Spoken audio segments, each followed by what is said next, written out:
So the entry list for the Australian Open has just been released. Of course, 6 weeks before the Australian Open is usually when these things happen.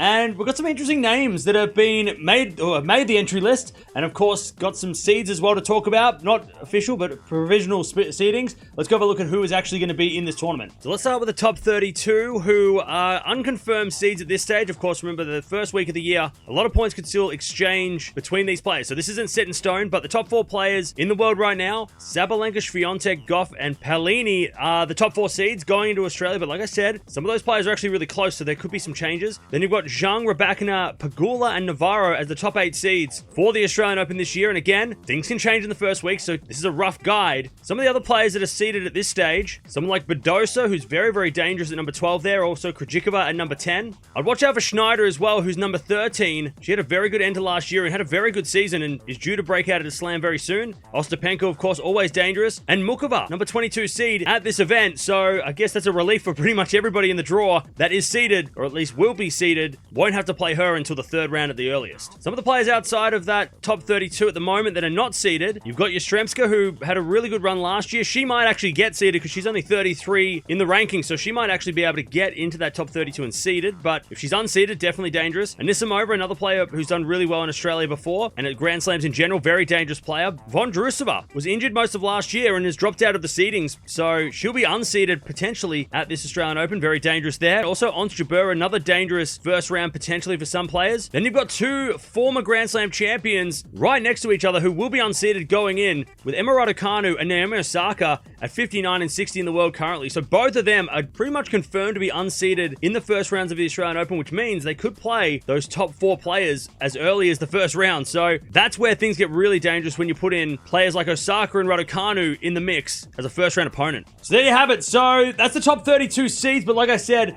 the seeds are provisional because, of course, they can change in the first couple of weeks of the season. Of course, we've got 2 weeks before the Australian Open, so there could be some major changes in, with the seedings, especially the lower ranked players. If they have a really good first week of the year, they could either go up in the rankings or down in the rankings, which will change the seeds. So you can't take those as absolute seeds, but a little bit of a rough idea of who might be seeded going into the Australian Open. But also the dangerous unseeded players. That's definitely going to be locked in from that entry list. Let me know down in the comments below. Who is the most dangerous unseeded player? But there it is. Australian Open entry list for the ladies starts in January.